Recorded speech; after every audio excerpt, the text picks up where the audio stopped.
नमस्कार, लाइव लगातार से मैं राजलक्ष्मी आपका स्वागत करती हूँ। हमारे साथ अभी मौजूद है SDO sir Sandeep Kumar Meena. Sir, मैं आपका स्वागत करती हूँ।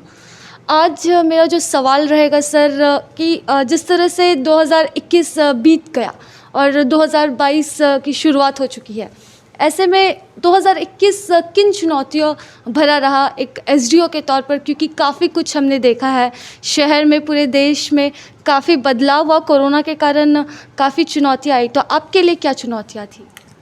चूँकि पिछले 2 साल से लगातार पूरा देश जिस तरीके से जो है कोरोना की महामारी की और कोरोना रूपी जो त्रासदी से जिस तरीके से ग्रसित है पूरा देश, उसमें जमशेदपुर भी उससे अछूता नहीं है। आप सारे लोगों ने, क्योंकि पहली लहर और दूसरी लहर में देखा है, तो जैसे ही हमने यहाँ पे पदभार ग्रहण किया था, चूँकि कोरोना के खिलाफ एकमात्र जो इलाज है कोरोना का वो है वैक्सीन। और जैसे ही हमने यहाँ पदभार ग्रहण किया तो हमारे लिए सबसे बड़ी चुनौती ये चीज़ थी कि जो वैक्सीनेशन जिस रफ्तार पे हमारा ज़िला चल रहा था वैक्सीनेशन में, और स्पेशली शहरी क्षेत्र होने के नाते, तो उसके लिए वैक्सीनेशन की एक बहुत इंपॉर्टेंट जिम्मेदारी हमको मिली, क्योंकि वरीय प्रभारी वैक्सीनेशन कोषांग एसडीओ यहाँ पे पहले से भी थे। और उसी चीज़ को आगे ले जाने के लिए जितनी सारी चुनौतियाँ, चाहे ग्रामीण क्षेत्रों में बहुत सारी भ्रांतियाँ हों, शहरी क्षेत्र में भ्रांतियाँ हों, मल्टीपल, किसी का मेडिकल का इशू है तो किसी का सर्टिफिकेट का इशू है, एक एक इशू को, चाहे बहुत सारे सेंटर्स पे एक टाइम पे हमारे पास ये इशू था कि वैक्सीन की शॉर्टेज हुआ करती थी और लॉ एंड ऑर्डर की सिचुएशन इस शहर में क्रिएट होती थी बहुत सारे सेंटर्स पे। उन सारी चीज़ों को, सारी एक एक नागरिक की हमने वैक्सीनेशन सेल में हमने कोशिश की है कि एक एक नागरिक का वैक्सीनेशन से संबंधित जितनी भी समस्याएं हैं उनको हम दूर कर सकें। स्टार्टिंग में मैं बोलूँगा कि टेस्टिंग थी, और स्पेशली क्योंकि जैसे जैसे हम आए हैं उस हिसाब से लॉकडाउन भी खुलता गया, तो लॉकडाउन को इन्फोर्स करना, लोगों से सोशल डिस्टेंसिंग और जितनी सारी चीज़ें हैं जो कोविड अप्रोप्रिएट बिहेवियर है उसका अनुपालन करवाना, ये सारी हमारे लिए चुनौतियाँ रही हैं। लेकिन सारे लोगों की मदद से इनको हमने, जमशेदपुर शहर ने सारे लोगों की मदद से, वरीय पदाधिकारियों के आदेशानुसार, उनके सहयोग से, सहायता से हमने इनको बखूबी निभाने का कोशिश किया है। सर, आगामी वर्ष जो है वो भी कोविड की तीसरी लहर का अंदेशा इसमें काफ़ी लगाया जा रहा है।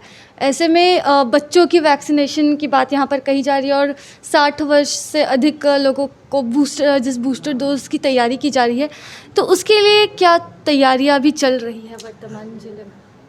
देखिए मैम, कि इस टाइम पे हमारे यहाँ ज़िले में अभी जो वैक्सीनेशन चल रहा है वो वैक्सीनेशन चल रहा है अडल्ट पॉपुलेशन के लिए वैक्सीनेशन, और उसमें जो है जमशेदपुर बबलू में पूर्वी सिंहभूम जो ज़िला है वो लगभग 91% पहली डोज में है और 65% से ऊपर जो है सेकेंड डोज में है अभी 3 तारीख से। और इसमें हमारी अच्छी प्रोग्रेस है, और मैं आपको विश्वास दिलाना चाहता हूँ कि अगले 5 से 7 जो है अडल्ट पॉपुलेशन के वैक्सीनेशन में हम 100% के मुकाम को हासिल कर लेंगे पहली डोज में।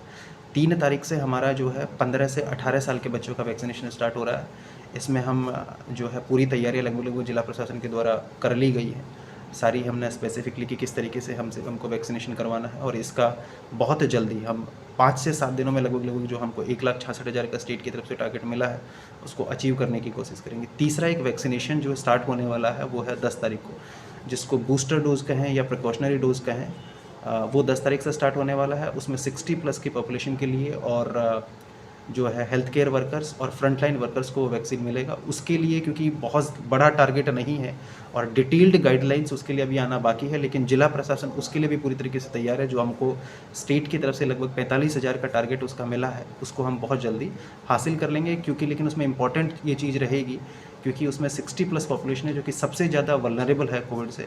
तो उनसे हमारी रिक्वेस्ट रहेगी कि वो जल्दी से जल्दी जैसे ही बूस्टर शॉट आता है उसको लें।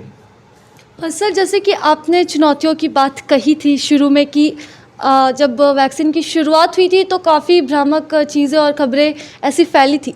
ऐसे में अभी 3 तारीख से जो बच्चों के लिए वैक्सीनेशन की शुरुआत होने वाली है, तो आपके अनुसार क्या कुछ चुनौतियाँ रहेंगी इस दौरान? चुनौतियाँ इसमें भी वही रहेंगी, क्योंकि हो सकता है कि इसमें भ्रामक स्थितियाँ अगेन बनेंगी कि ये वैक्सीन बच्चों को ये हो सकता है, वो हो सकता है, इस तरीके की चुनौतियाँ अगेन इसमें रहेंगी। लेकिन जिला प्रशासन इस चीज़ के लिए पूरी तरीके से तैयार है, क्योंकि आज हमने सारी स्कूल्स के, प्राइवेट स्कूल्स के प्रिंसिपल्स के साथ में, जमशेदपुर शहर के अंदर सारे लोगों के साथ में हमने वीसी की है। एक एक को हमने एक एक डिटेल में सरकार की गाइडलाइंस बता दी है।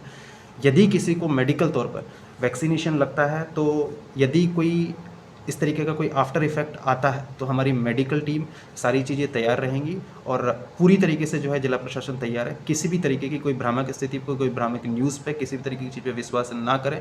वैक्सीन ही एकमात्र चीज़ है जो कोरोना के खिलाफ लड़ाई में सहायक है और जितने भी लोग हैं मैं सारे अभिभावकों से रिक्वेस्ट करना चाहूँगा कि वैक्सीन सेफ़ हैं। तुरंत जैसे ही 3 तारीख को हम इनॉग्रेट करते हैं उसके बाद जितनी जल्दी हो सके अपने बच्चों को, 15 से 18 साल के बच्चों को उस वैक्सीन को दिलाएं। तो ये जिला प्रशासन की अपील है सभी परिजनों से कि जिस 3 तारीख से वैक्सीनेशन के डोज की बात की जा रही है बच्चों के लिए, तो वो बिना किसी भ्रामक खबर में पड़ते हुए वो सीधे तौर पर वैक्सीनेशन की डोज के लिए आगे बढ़े। और जिस तरह से अभी ज़िले में वैक्सीन की रफ्तार है इसके लिए बहुत बहुत शुक्रिया सर, क्योंकि पूर्वी सिंहभूम जिला पूरे झारखंड में अव्वल है और ये भी मानना है कि आने वाले कुछ 10 से 15 दिनों में ये 100% भी हो जाएगा। तो इसी के साथ कहीं ना कहीं एक सुरक्षात्मक कवच जो है वो जमशेदपुर पूर्वी सिंहभूम जिले को लग चुका है।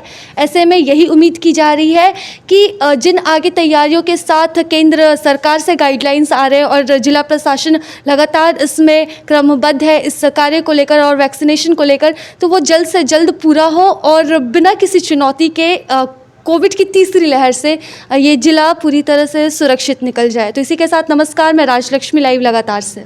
न्यूज अपडेट के लिए आप हमारे चैनल को सब्सक्राइब करें। आप हमें फेसबुक और इंस्टाग्राम पर भी फॉलो कर सकते हैं। बने रहे लगातार.in के साथ।